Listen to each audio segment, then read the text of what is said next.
Vírgula. Terceira e quarta regras de uso. Vejamos. Terceira regra. Usamos vírgula para isolar o aposto explicativo. Exemplo. Cauê Botelho gosta de estudar. Nós estamos falando algo sobre Cauê Botelho, uma ação que ele gosta de fazer, certo? Só que se eu quiser inserir uma explicação a respeito de quem é Cauê Botelho. Eu consigo? Consigo. Veja, eu preciso informar quem é Cauê Botelho e que ele gosta de estudar. Então, entre essas duas partes, eu vou inserir uma informação nova. Veja, Cauê Botelho, aluno da rede, gosta de estudar.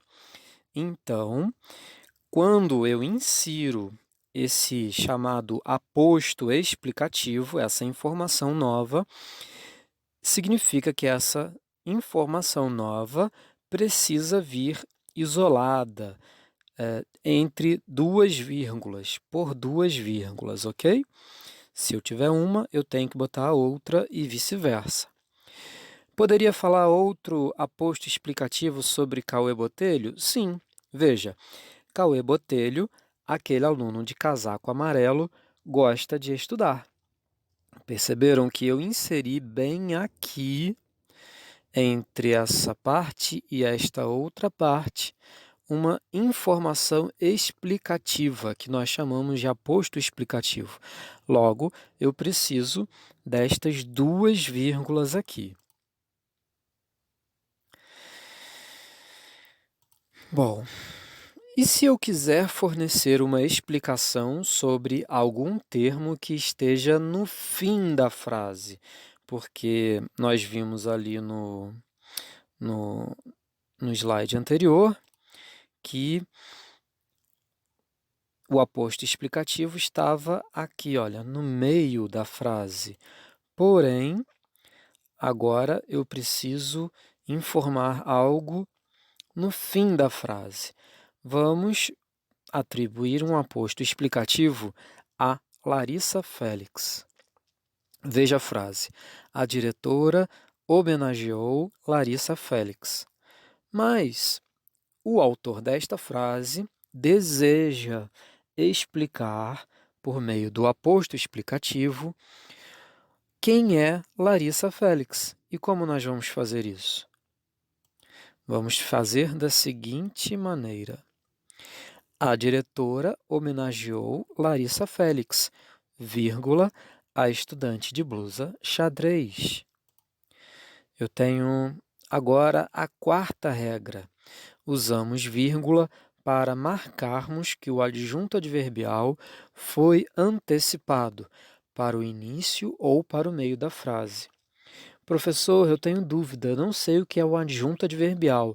Adjunto adverbial é aquele termo da oração que indica uma ideia ou de lugar, de modo, nós vamos ver no próximo slide. Exemplos. Exemplo de número 1. A Bolsa de Valores fechou em alta ontem. Nós temos aqui esta palavra ontem como um termo que indica uma ideia de tempo, adjunto adverbial de tempo. Agora veja a frase 1.1, derivada da frase de número 1. A Bolsa de Valores ontem fechou em alta. Perceba que eu coloquei esse adjunto adverbial no meio da frase agora. Não está mais no final.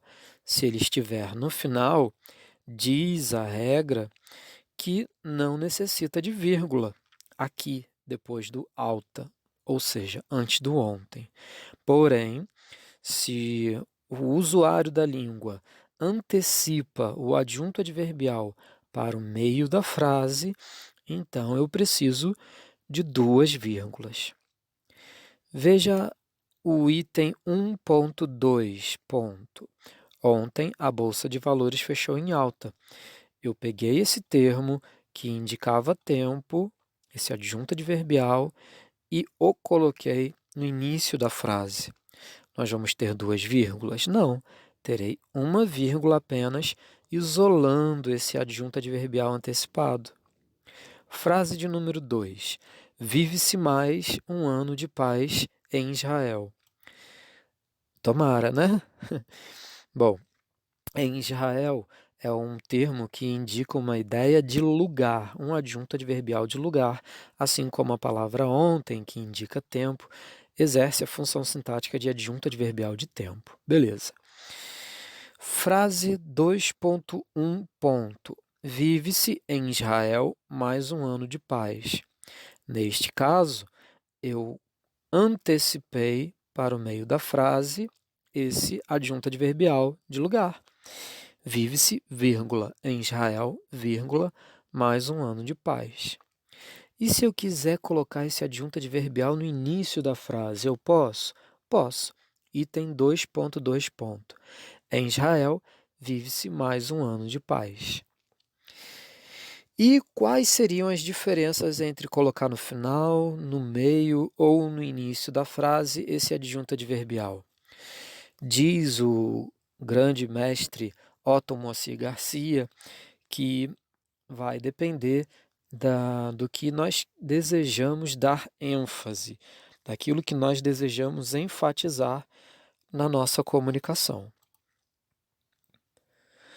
Quarta regra, usamos vírgula para marcarmos que o adjunto adverbial foi antecipado para o início ou para o meio da frase. Continuando aquele slide anterior da outra regra, exemplos. 3. Maria Clara vive melhor por causa da atividade física. Perceba que por causa da atividade física é uma expressão que exerce a função sintática de adjunto adverbial. Mas adjunto adverbial de quê? Este adjunto adverbial indica uma ideia de causa. Olha, eu tenho até uma dica aqui. E se eu quiser colocar no meio da frase? Vai ficar entre duas vírgulas. 3.1. Maria Clara, por causa da atividade física, vive melhor. E se eu quiser colocar no início da frase? 3.2. Por causa da atividade física, Maria Clara vive melhor. Então, perceba uma vírgula aqui, duas vírgulas aqui e nenhuma vírgula ali em cima. Frase de número 4. O Wendel venceu o campeonato com entusiasmo. Com entusiasmo é uma expressão que exerce a função sintática de adjunto adverbial e que transmite uma ideia de modo. Foi o modo como ele venceu o campeonato, a maneira como ele venceu esse campeonato. Repare que esse adjunto adverbial está no final da frase. E se eu quiser colocá-lo no meio? Então, eu preciso destas duas vírgulas. Veja, o Wendel venceu com entusiasmo mais um campeonato. E se eu quiser colocar no início da frase? Veja, com entusiasmo, o Wendel venceu o campeonato, ou venceu mais um campeonato, como queiram. Nenhuma vírgula, se estiver no final da frase, duas vírgulas isolando no meio da frase e apenas uma vírgula isolando no início da frase. Agora, eu tenho umas possibilidades. Nós temos adjunto adverbial de afirmação, negação, modo, causa, lugar, tempo, intensidade, companhia, dúvida, instrumento, meio, assunto e outros mais. E outras possibilidades além dessas, que você encontra aqui por meio desse link interessante com mapas mentais, que na pesquisa do Google eu encontrei, achei interessante e coloquei aqui para depois você, se quiser acessar, fique à vontade. E como referência bibliográfica, eu usei este livro. Esta imagem não fui eu que tirei essa fotografia. Eu consegui essa imagem neste endereço aqui embaixo. E se você tiver essa mesma edição da minha gramática, A minha foi a 33ª edição, mas perceba que aqui é a 35ª, me parece, 35ª edição nesta imagem, mas a capa é esta daqui, da minha edição de 1996. Esse assunto sobre vírgulas está contido aqui entre as páginas 459 e 460. Um abraço e até o próximo vídeo desta playlist.